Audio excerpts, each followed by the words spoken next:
And we're back for another exciting episode of the Creators Collective. And this week is going to be a truly inspirational and fun week, unlike others that we have had in the past, because we have the one, the only, the hand tool rescue in the podcast. Say hi, Eric. Hello, everyone. No, you're supposed to say hi, Eric. Hi, Eric. There you go. So we are going to have a joke of the week. We are going to have a good time here. I do want to say a huge thank you to our patrons on Patreon. Thank you for supporting us with that. Particularly, there's the word. I want to say thank you to Darren Mates, Caleb Harris, and Caleb Harris, if you can make this, and John from John Made It. You are helping us make this podcast even better, which is going to take a lot of work. If you want to listen to us, you can do that on iTunes, Google Play, SoundCloud, or wherever you listen to your podcasts. And we record every Thursday at 10 a.m. Eastern Time. And you can join us live on YouTube at that point and join us in the chat. That's where we get most of our questions. So if you have any questions for Eric or things you want to ask him, go ahead and put those in the chat and we will get to them. But let's actually kick this off with you, Eric. Why don't you tell us a little about who you are and what you do? I'm just a guy who apparently restores lots of tools now. I am from Saskatoon, Canada, and just got started in all this just almost by accident, in the sense that I was just restoring smaller hand tools for flipping them just for profit, and then they eventually got so complicated that I had to film them because taking pictures, I still didn't know where the bolt I took out went. So I thought if I'm filming it, might as well put it on YouTube. And then now I'm here on this podcast. You've made it. This is the here on this podcast. You are a success. That's right. It's downhill from here. Although your channel is probably, I think, larger than all of ours put together. So you're one of the fastest growing YouTube channels right now. It makes no sense. Like what is your subscriber count right now? What is ish? Oh, what? I don't even know. 400K. Maybe. Almost 400K. Yeah, 391. By the end of the podcast, you'll be at 400K. It's too many people. Like 6 people would have been good. Yeah, but your intros recently have just been getting phenomenal. Like the one you just put out. The rest of the videos are crap, but the intros are really good. Yeah, I spend 90% of my time on intros. That's awesome. So what you working on now? Well, just finished the belt lacer. What in the world is a belt lacer? It is like the line shaft leather Is that like belts. a thing for really lazy people who can't like put their belt together? You know, they string it through loops and they're like, I can't lace my belt now. If you want to wear a 30-pound solid piece of cast iron as your belt, yeah, it laces old flat belts, leather or otherwise, for antique machinery, so you can run them. It's an interesting choice of tool to restore. You're probably not going to have like. I mean, it's a cool video. Yeah, it's not a chainsaw. I think there's one that I know of. So there used to be one shop somewhere, I think up in New England, that was still running everything off of line shaft. It's like a window sash factory or something. Yeah, I think on YouTube I saw that video at the same time. There's actually there's a few historical site near me that has an all belt shop, and I get to help out there occasionally and volunteer. And it's those old, like the video. I think it was on what's the name of the old woodworking show? Woodwright shop. There was an episode where he went to this window sash factory in New England, and it was all line drive, but like the equipment, everything was mechanical, and like it was just mind blowing. Like the engineering behind some of those machines that it was all mechanical. There's obviously no electronics, and just watching the way everything articulates and moves, and slices, and I mean it's pretty incredible. It was almost like a cartoon, like how complex they were. It was. You stand right here. Don't move an inch to the left or an inch to the right, or you get pulled into something. Yeah. It's probably like at least one hand per month policy. Yeah. Gets destroyed. But yeah, antique machinery like that, they're like the MS-DOS of machinery, just because they'll always work and do exactly what needs to be done, and doesn't have any fancy gizmos that can break down easily.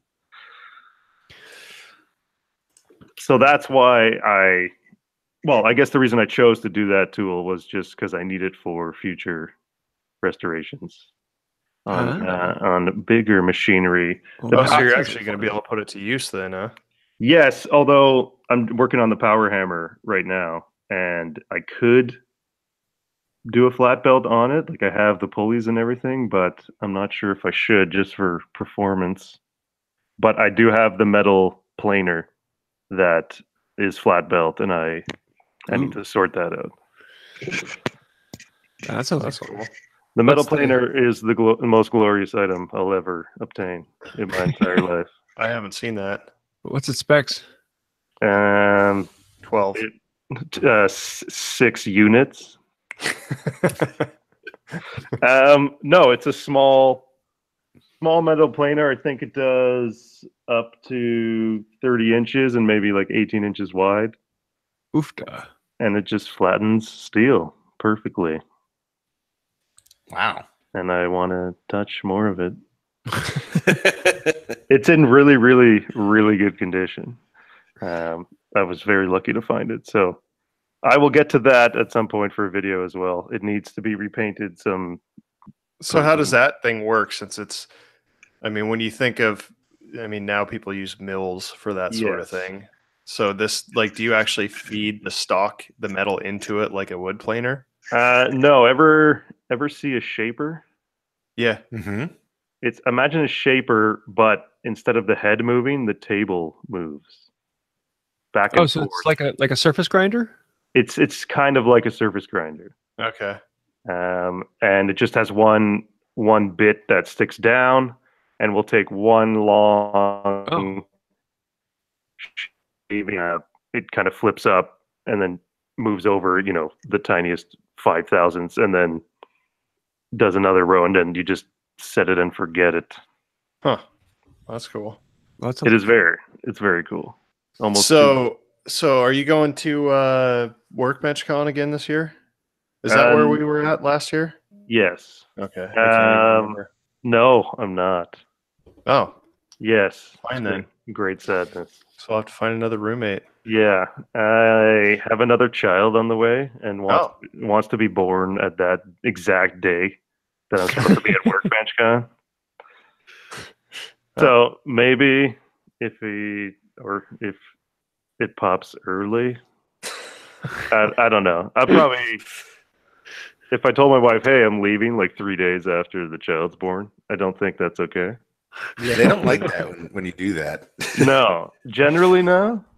When is your child due? February 20-ish. Nice. All right. Cool. Well, congratulations. I'm having February 30th. Okay. March 25th. That's when my next kid is due. So wow. That's too many. More than 0 kids. It's just that is. Talk to Zack. Yeah. Aggressive amounts of children. Yeah, just got back from Europe. No kids. It was great. Oh, how nice. I remember being awake enough to enjoy things. I don't know how you guys do it. Although I did actually go to Italy this summer. So we're in Italy. Don't worry about it. Okay. Yeah. I went to Rome a little bit. Yeah, that's where I was. Yeah, there's too many Romans. It's concerning. Trying to start empires again. Well, on that note, Zach, what you got going on? I have been forging hammers nonstop. I had I forged one for me and my friend a couple weeks ago before the vacation, and I absolutely love it. It's like about a 2.5 pound rounding hammer. And I finally got everything the way I like it. I got the handles the way I like it. Everything is it's perfect. And so I was going to forge some of those. I'm going to go help assist the course up at Jimmy's place in a couple of weeks. So wanted to forge a handful of hammers to bring up there for people to use and buy if they're interested. So I put a thing up on my Instagram. So let me know if you guys want one of these, because I don't do production stuff. I don't want to like have my website just loaded up full of products so that all I'm doing is making stuff. I like doing new things. I don't want to get stuck in that. But I said, I'm going to do a run of these hammers. So get them while you can if you want them. And I think I have like 8-9 orders in the past day or two. So just trying to get all those cranked out in addition to the ones that I want to forge and bring up there. So I've just been going nonstop. But it's still fun, so that's good. That's what matters. Yep. Yeah, they look really good, by the Thanks. way. Thank you. Almost too good. Only Zack can make a sexy hammer. No, there's some other. I'm not the only one. Yeah, make me a 100-pound hammer. I don't think that's feasible with my equipment. Not with that attitude. Yeah, it's all about the attitude. I mean, oh my God. Like, it would probably just have to be a block of steel. It's heavier than your anvil, isn't it? It would be stock removal, probably. Yeah. Yeah, it would not be forgeable. But I wanted to have a brass core. Okay.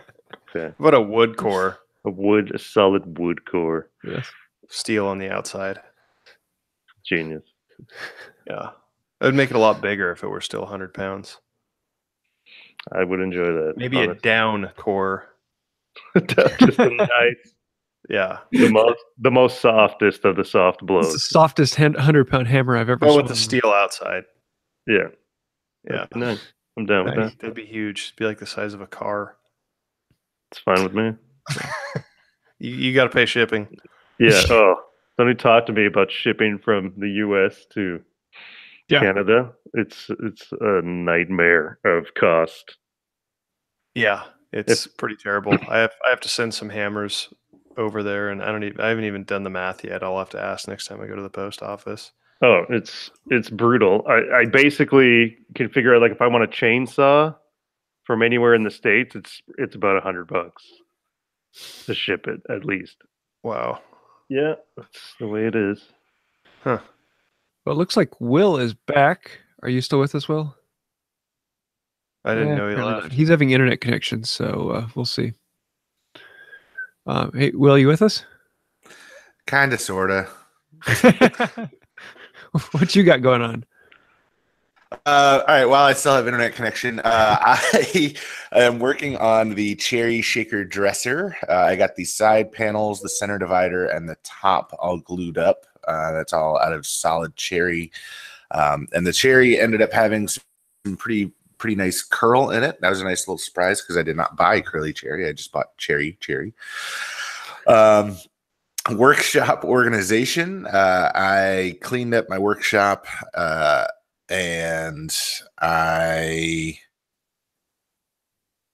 the most dramatic should... Yeah, I know. I was like yeah, just before the climax of the story. Actually, that could have been the end.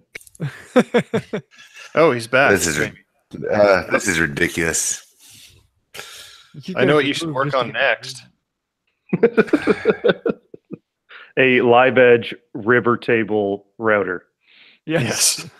Okay, let's get serious. Okay. All right. Are you here? Am I here? Yeah. Okay. All right. I can't believe Eric has better internet connection than me. I have Saskatchewan. I have. Is that where you are? Only the finest internet connections. That's where you are, right? In Saskatchewan? Yes. Okay. Oh, and we lost him. Well, I guess while we're waiting for him, we can. Oh, I've got to go. So, you know what? Yeah. Gone. You go. I've been having this week has actually been one of the most productive weeks I've had in a long time. As I drove 24 hours down to Texas, taught a dovetail class there on Saturday. And then Sunday we had the first ever Midwest Tool Collectors Tool Meet in Texas. And that was a ton of fun. So it was a lot of people actually getting the chance to go to one of these tool meets. So yeah, if you are in Texas, it was in whatever town I was in. But it'll be there again next year, so that'll be a lot of fun. Oh, and the table. I've been working on the table. I'm hoping by the end of tonight to have the first coat of finish on the base, which is like exciting. I spent all yesterday doing carving and doing detail work, so that's coming along. And I'm going to be doing Rubio monocoat for this. So I love that stuff. It is. The shop smells really good right now. Yeah, it smells like when I use it smells like caramel apples. Oh yeah, it's like almost like a citrus caramel sweet. Just gotta stop yourself from drinking it. Ugh. Give you a wonderful finish. Oh boy! You know it smells terrible. So many things. Yes. Charred green black locust. It smells absolutely disgusting. I've heard black locust is not a pleasant smelling wood. Black locust by itself isn't bad. It's not a great smell, but It's not. It's you cut it with a chainsaw and it's like, that's kind of smelly. And then you take a torch to it.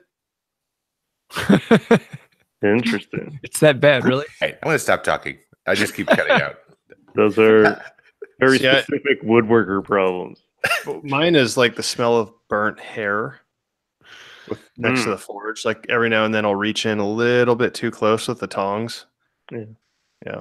One day and you're the gonna leather gloves. I wear leather gloves and obviously sometimes they burn. That's a very, very nasty smell as well. One day at the end of your videos, it's just going to be you looking like Mr. Clean, talking about whatever. Yeah. Forge safety. That'd be ridiculous. Yeah, elm actually smells horrendous when it's wet. Tell me about it. That's what my base is. It's not the best. I have way too much elm, so it's nice to give it to somebody else. I'm happy I'm doing hand tools on the base because if I were to sand it, the dust in the air just stinks. Smells like diapers, like nice, fresh diapers. It's just fantastic. Come woodwork and smell diapers all day. Does it really smell like? Oh yeah, like poop. Yes. So elms in general they leak. So they can leak this like disgusting wet and moistness just on the outside of the tree. And if you find an elm that looks like that, you can go up to that and get a little scent of delicious for you. Yeah. And a little taste. There's a reason it's called P elm. Yeah, it's not the best. Yeah, I think red oak is not pleasant either. Oh, see, I like red oak. It was like vomit. But that's what I was raised on. Vomit? I have great memories of red oak. From the 90s furniture? Yes. Yeah. With that like golden oak. Yeah. Oh, That's like just one style of wood. Well, I guess that's like the river table of the 90s. it's true. Yeah. That and cargo furniture.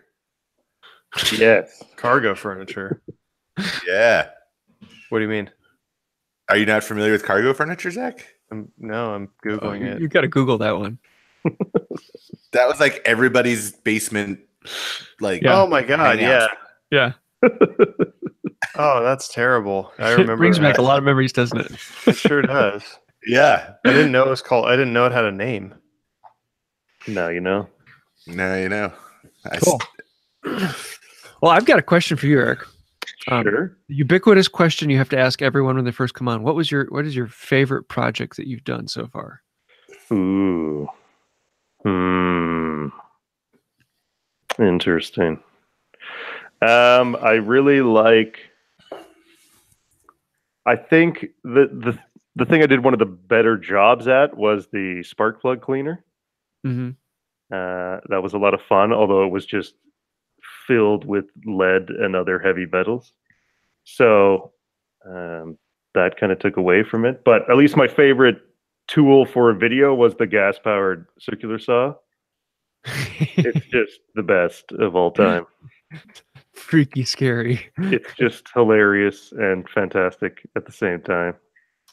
And it did have one advantage, other than if you want to commit suicide in your workshop. The exhaust of the motor was directed to blow the wood chips out and away from where you're cutting. Huh. So there's at least that. But everything else about it is just ridiculous. It's just ridiculous. It sounds heavy. It is, yes, it is heavy. It's probably 30 pounds with a full tank, I'd say. So that's like excellent for doing like fascia work. Yes, it's for fine finish trim work. Yeah. In the house as you ruin everyone's day. Yeah. I actually sent it to my friend Rick at Woodwork Life. Yeah. He is going to compare it to just modern battery powered circular saw to see how it compares. I'm sure it'll be fine, but electric power has the torque. Yeah. But once this thing gets going, yeah, that's the real test. Nice. I think it's like 50 or 60 cc's. So it's nothing crazy. That's not bad. Yeah. Okay. So it's like a chainsaw, but a circular saw. It's exactly that. Homelight was not that creative. What's the most dangerous tool you've done? The most dangerous, well, I guess the asbestos shingle cutter. If you want to go from like a health perspective. You don't like mesothelioma? No, it's not. I'm not down with that yet. So that in a way was kind of dangerous, but probably the drag saw, which I still have to restore, is probably one of the most dangerous things. If anybody out there doesn't know what a drag saw is, it's a 2-man crosscut saw, okay, attached to a motor, and it just saws back and forth.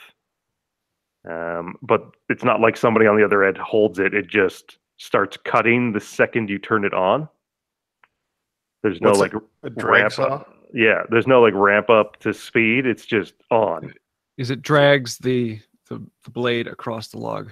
Yes, it's mainly for bucking. There are felling attachments for it, but it's just ridiculous. Apparently one guy was supposed to roll a 300-pound saw into the forest and start bucking up logs.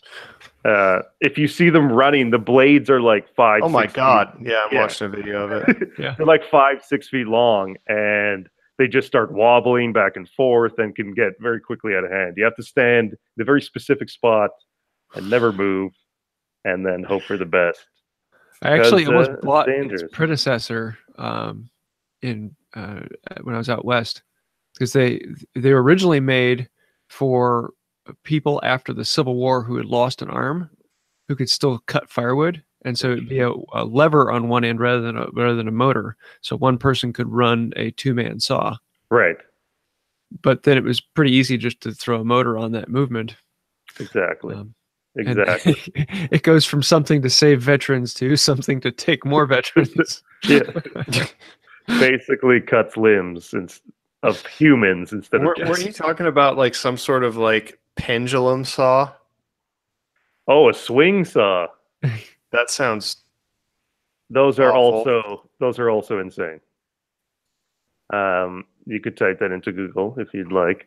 That's basically a circular saw on a long arm where the arm is, let's say, 3 feet long, and at the top of it, it pivots. That's where it pivots. So it swings like a clock pendulum to cut wood. That sounds like the most terrible idea ever. Yeah, You'd it's like it's a worse radial arm saw. Yeah, you'd think like the teeth would catch and it would just like fire itself up. Yes, exactly. That's what it wants to do. If you don't have the right blade with like negative rake and all that fun stuff, then yeah, you're probably just gonna die. Have you come across a circular planer? A circular planer. Yeah. In It was the first style of surface planing, because we think of a circular planing like a head that rotates across the board on top. Whereas a circular planer is if you take a big circular saw, and rather than having the teeth on the outside, have all the teeth face towards the side of the blade. Yes. Then turn it 90 degrees and have that rotate on top of the board. Yeah. Like a Blanchard grinder. Yeah, but like a 3-foot diameter blade. Yes. Yeah, that would be fun. Because that was the first style of planer, and so you find furniture made in the late 1800s that has these circular cuts on it. It looks like it came from a big circular saw at the mill. Yeah. But no, that was actually the plain surface to flatten it out. Yeah, there's actually, for the metal planer over here, you could get attachments for that to do metal work with those style, I guess, grinders or cutters, if you will. And they had same ones for stone flattening. It's weird. Old stuff's cool. Yeah. Well, we have another question from Jonathan24. You were talking earlier about restoring and flipping tools. How do you decide whether to flip tools or not? Are some tools worth it, and are some tools worth more? They look old and rusty. Oh, How do you choose what tools to flip? As in, yes, I'm assuming as in, do you just leave it? If you don't touch it, it's worth more than if you do. Yeah. That's very, very tool specific. So you'll have to do your research on the exact tool you have. Rarely are they worth more untouched, but the ones that are worth more untouched are worth a lot. Yes. So make sure you don't touch them. For me, it was at first it was just hand planes.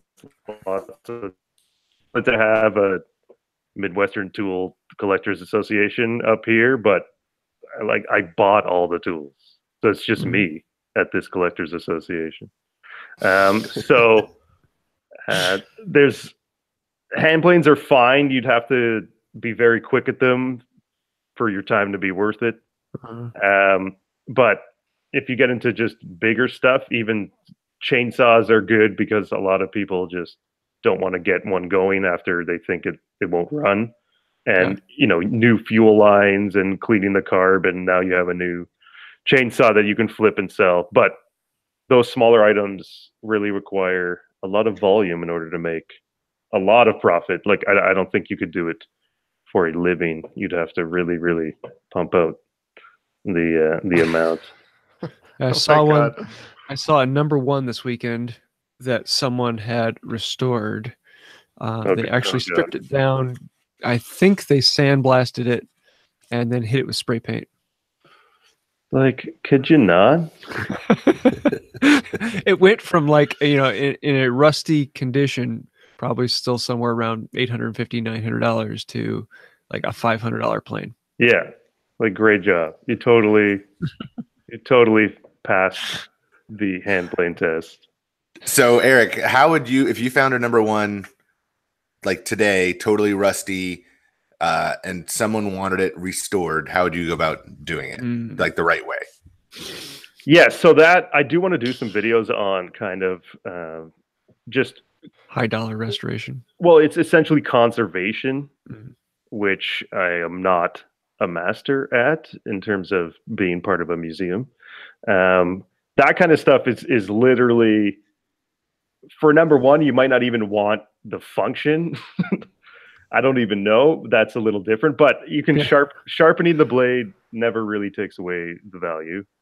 And if anything is just really rusty, just lightly scrape it with a razor blade or really fine sandpaper, and that's pretty much it. And then just oil or wax it or whatever, and then you're done. Like, actually, I have right here. I know this means nothing. Here's a number one, but it has this riveted plate on the side. riveted plate on the side, and I could totally take it off and cast iron weld the seam up, but just leave it. Just don't touch it. Stop ruining my life. just let it. No, are you in the chat, Eric? No. YouTube? No, I'm not. Should I be? I want you to see this. How do I send you a message here? I can click on it. Yeah, Brooklyn said the name of this podcast should be "Welcome to Terrifying and Awful Tool Ideas." Check out this. I just sent it in the Google Hangouts link. Check this guy out. I know it's not like the traditional swing saw, but look at this genius. I like how he's like barefoot and wearing gym shorts and operating like just a death machine. Oh yeah, this is another type of swing saw. There's actually one of these on my Instagram. The guy just makes the video. Like this guy. That could be my neighbor. Like that looks like everything about this video looks like Florida. This guy's 100% Australian. Oh, really? Yeah. So these types of saws are more popular in Australia, just in the middle of the forest / outback, doing whatever they do. I don't know why, but yeah, there's one on my Instagram even more ridiculous, like just ripping it right down the center. At least the blade's not spinning towards him in that sense. So if he's just not like even wearing shoes, he's barefoot, which is just so great. Yeah, obviously that's what they do in Australia. You know, it's the best part is some of these there's just if you let go, like the gas isn't necessarily tied to the speed of the blade, so the blade will just keep turning forever. So if you just let go, this thing would be a legit death machine rolling in the middle of town nonstop, trying to saw everything. A zombie killer. I'd watch that movie. I'd watch it. Good. We've got another question from Make Brooklyn. Has there been a restoration project that you just gave up on?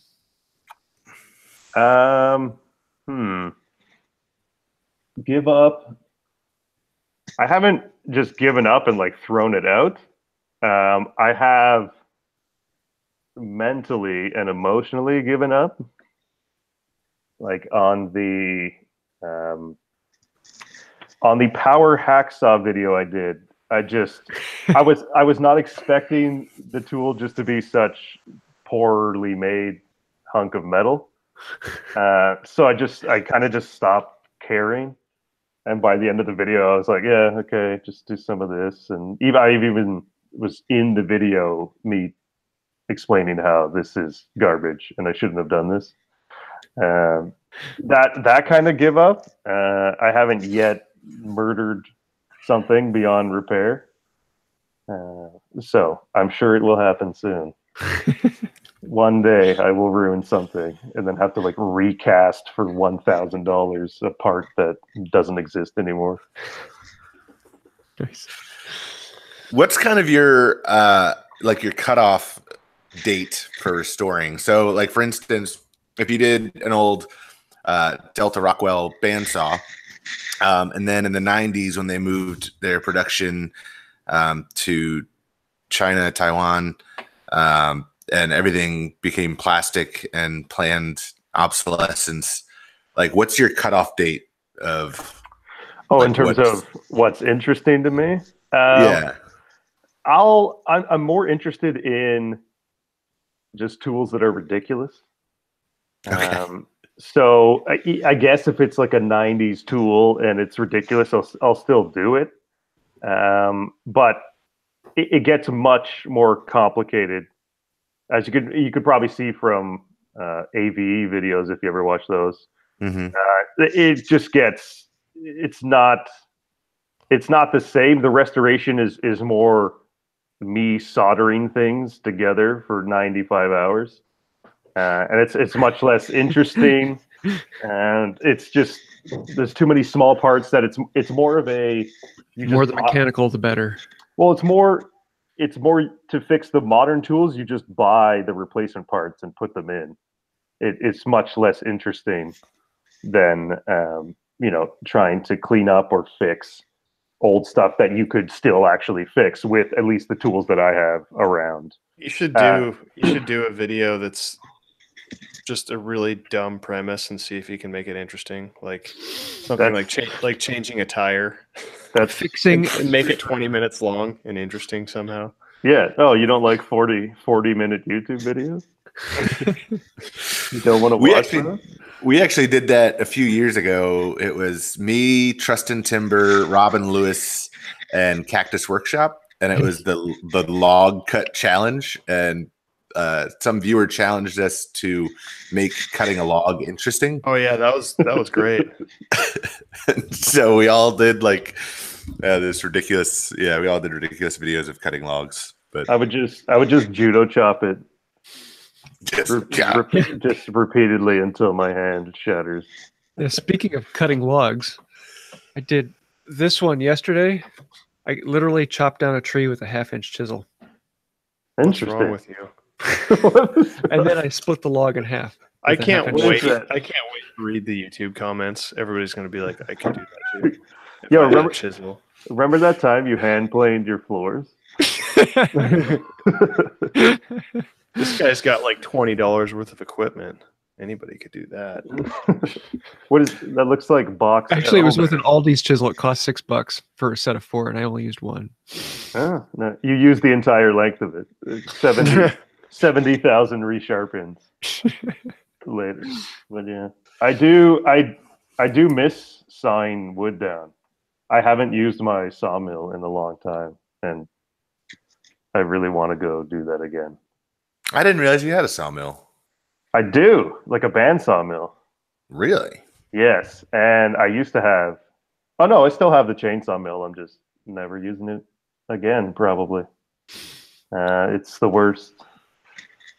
It's rewarding, but it's the worst. Yeah. Yeah. I've got one that I've used like once.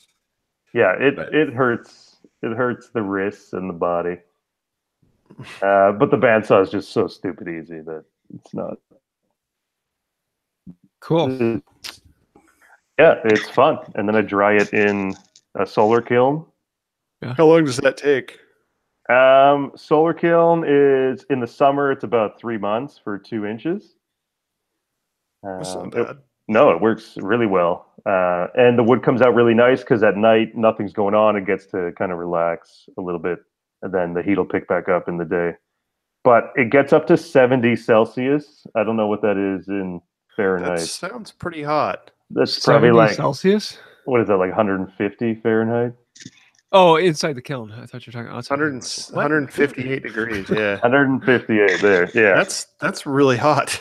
Yeah, that's the power of the sun. Do you know how hot the sun is? Are you aware? Well, it's at least 158 degrees. It's at least 70 Celsius. Let's consider. Yes, that works really well. And then, I don't know, I just sell it. That's another side hustle thing, just to make money. So what's your white whale tool? Is there something that like you would love to get your hands on and but just haven't come across it yet? Oh, God. Well, the metal planer was one for a long time. Now I have obtained it. It is mine. That was a big deal. There's a few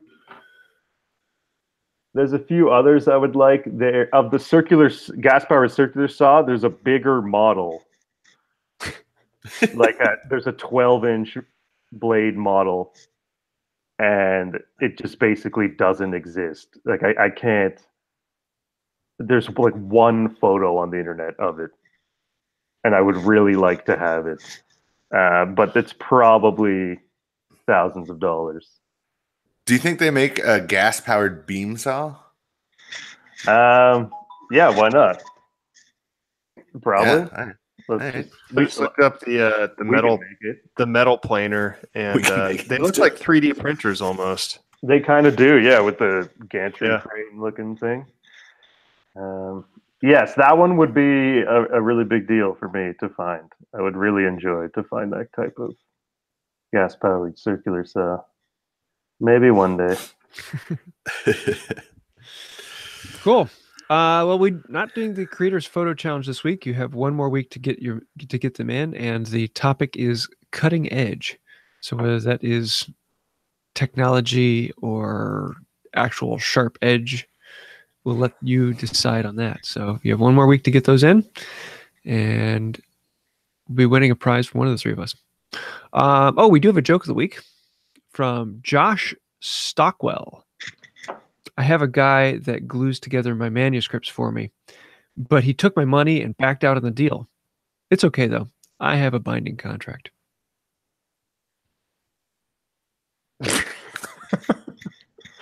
Oh my the God. goal is to see how long we can drag out the awkward silence until whoever laughs first loses. That would be fun. Bad jokes are the best jokes.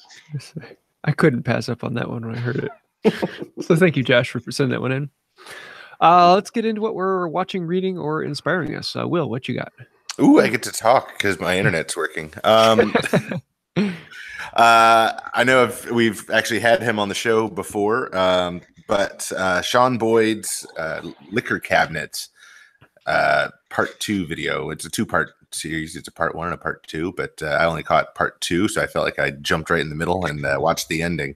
But it was incredibly. It's not really my style of furniture, but it was just really, really super sexy, and it had a mechanical like TV lift that he repurposed to make to raise like a liquor cabinet. So you press a button and all the liquor storage comes up, and it was a cool project. That would be cool. Yeah. So yeah, that's what I got. James, how about you? I have to go with Alex Steele. The sword that he just made is gonna make someone bankrupt. But he just finished his Viking sword. If you haven't watched Alex Steele, where have you been?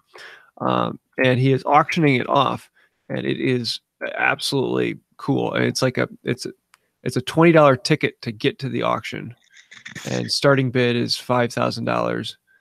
It wouldn't surprise me if it's somewhere around 100,000. Wow. What? Yeah. Wasn't that like a 158 part video?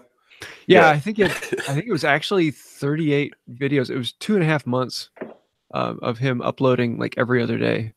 I'm gonna do that now, where each bolt is a separate video, and I'll just slowly get to the end result. I'm just not a multi-part video kind of guy. Like, I think he lost me in the Viking sword after like episode 3. I'll be doing the overall video here soon, but he actually just announced that he's moving to not Minnesota, the other M. Saskatchewan.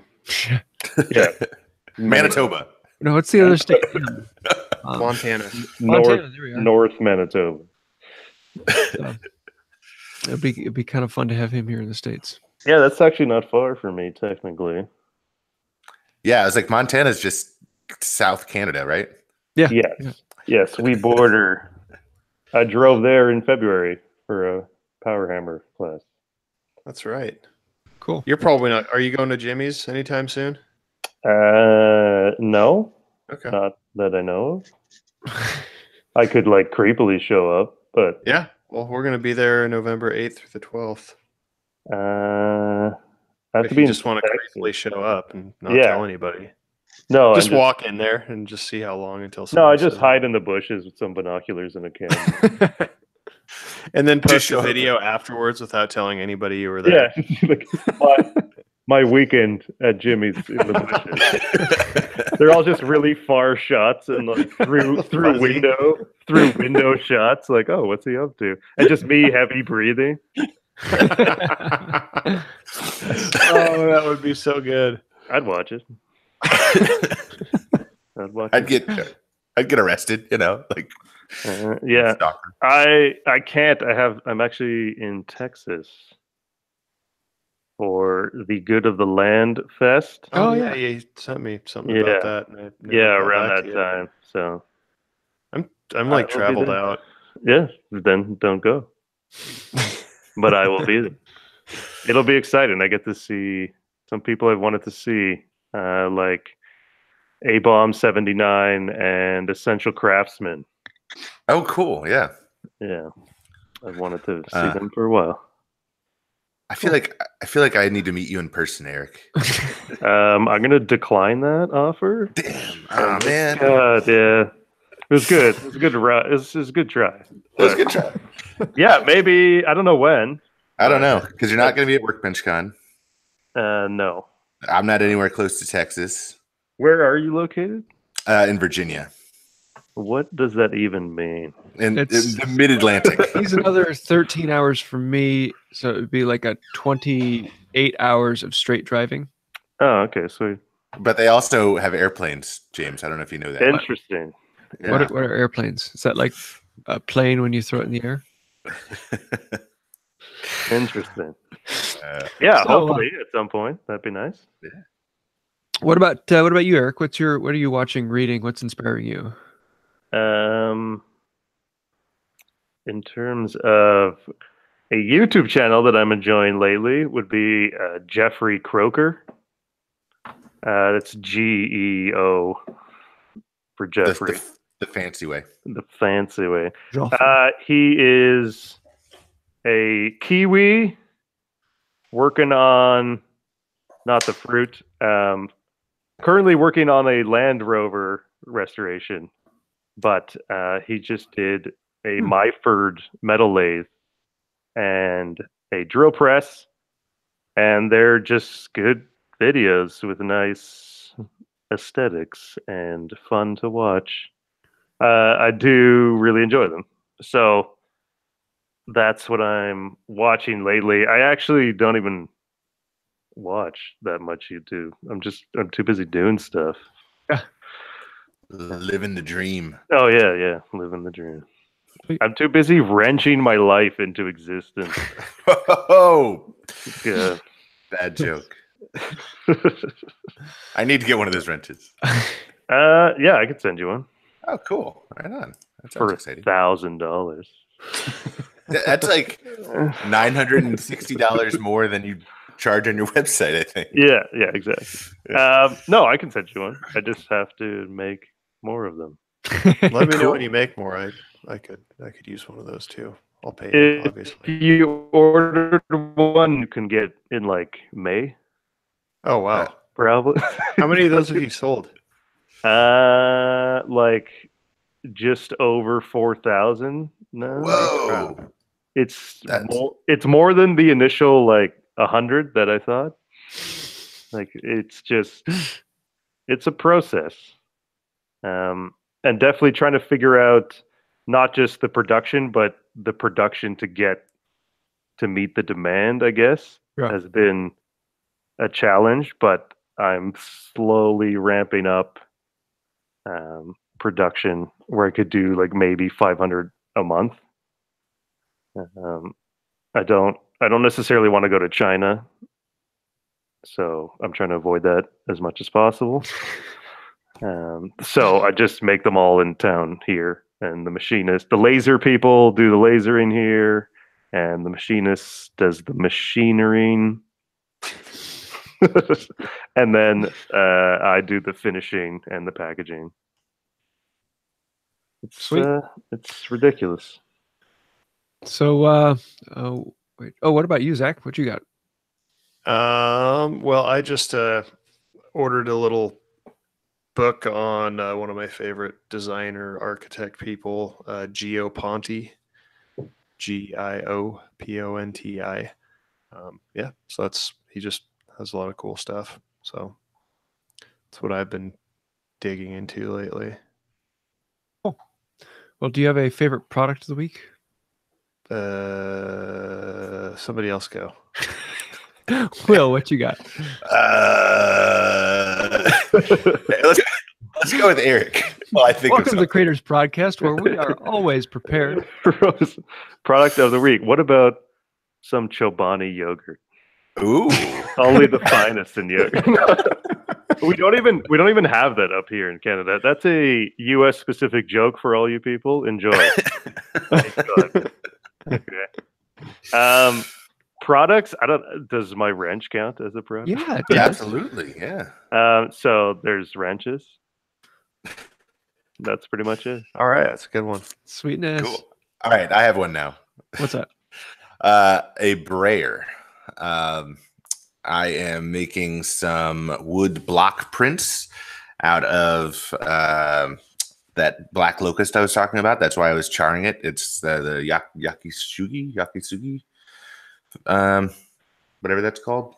Asian, Japanese technique of torching wood to make prints. Shishugiban? Oh, No. making prints. Yeah, for making prints. Block prints. Anyway, so I'm using some speedball ink, and then I'm spreading all the ink with a brayer. So that's my product of the week, and I don't have a link. So How do you spell it? Brayer. Living on a brayer. You have one, Zach? How about you, Jude? Oh, well, I've been playing with Rubio Monocoat. Normally, I am a boiled linseed oil person, but Rubio Monocoat gives you it's not quite the same look as boiled linseed oil, but you can pick different colors to go with it. But it's a very similar feel. It leaves the surface with a very natural wood feel, but it still gives it that protection you expect with a poly. And on top of that, it just smells fantastic. So that's what I have to pick. It is probably the easiest protective finish you can ever apply. It's one of those you just really can't mess up unless you forget to wipe it off. Is it as easy as an air finish? Where you just do nothing? Yes, because it takes less time. It's true. It's true. What about you, Zach? I'm gonna go with the forging hammers I've been making. They're modeled after the one that I use, and I use it and I like it. So there. You wanna forge a wrench?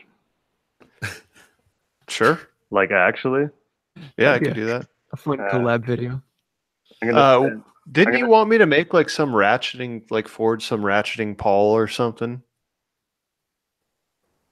Yes. Whenever I decide to do that, Okay. Well, what's the wrench that you have in mind? I am going to send you the patent immediately, and you can look at it and decide if it's something that is possible. I just sent it in the chat here. I think it's totally possible. I kind of want to make one just because it's fairly simple. You basically forge like two tiny hammers and then twist the handle. If you're seeing what I'm seeing. So just thread the. Oh, I see. Yeah, the most parts are easy except for the little. This is for adjustable wrench, so the little adjuster is the only hard part. Seem like it would be able to grip very hard. I mean, let's use some really thick round stock for the handle. No, it's just how the wrench back in the day. What year was this? 1883. That's it's enough to get the job done, I guess. So for anyone listening, this wrench is it looks like kind of like a wire handle with a threaded part on the rod, and then there's two jaws. One looks like it's a fixed jaw, and then there's another jaw on the bottom that rides on that threaded rod and goes up and down that way. Exactly. If you want to search for it, just type twisted handle wrench into Google, and you will have many photos for you to look at. It's fairly simple, enough that you could probably forge it yourself. Other style wrenches are more of a drop forged situation. Yeah. Something I don't blacksmiths. know. Probably have to use like. Do you know how big it is approximately? They range from 12 inches to like 24 inches. The wire handle looks pretty small. I feel like you'd probably want to use at least like 3/8 inch. Well, probably like 3/8 inch round stock Yes, for the handle. if you just typed in twisted handle wrench, you can see how thick it actually is. It's probably even half an inch. Oh, okay. Yeah. It gets aggressive, but okay. yeah, that looks better. And yes, it makes more sense. Yeah, it should work. Just figure out how to get the adjuster in the adjusting place. yeah, figuring out how to actually attach the rod to the upper jaw. Yes. I don't know, because You don't I don't think you could peen it over. I mean, I guess you could weld it, but that's kind of cheating. You could like weld a bearing to the bottom or something. Or, well, you don't even really have to inset it like they do in that photo. You could just have the adjuster nut under the jaw. Yeah, no, I'm talking about the smooth rod and the upper jaw. Oh, that's just peened over. Well, yeah, then, I mean, that would only stick it on one side. Like, what would keep it from falling down in towards the handle? You could pin it. Yeah, that's true. I'm surprised they didn't show that in the patent, but maybe Idiots. yeah, maybe they do just weld it and then they clean it up. I don't know. But get I on. think pinning it might be the way to go. You just drill a hole through there and Yeah. Huh. Do All it right. tomorrow. Well, on that note, I think we have squandered at least a full hour for everyone. So I want to say a huge thank you, particularly to our guest for hopping on. You have made this a very fun episode. Anytime. If you want to find out more, you can, just Google hand tool rescue. Otherwise, there's a link in the description. And definitely check out Eric's stuff because it is seriously, seriously cool. And be prepared. Do it sometime when you've got some free time. You're going to sit down and you're going to watch like 7 hours of video straight through. So, yeah. Anything else I'm forgetting before we head out? I think that'll about do it. So I do want to say a huge thank you to our patrons on Patreon. Thanks for making this podcast better. And if you have any ideas for what we should, for guests we should bring on in the future, let us know. And until next time, have a wonderful day. see you later. Sorry about my bad internet. See you guys. Bye.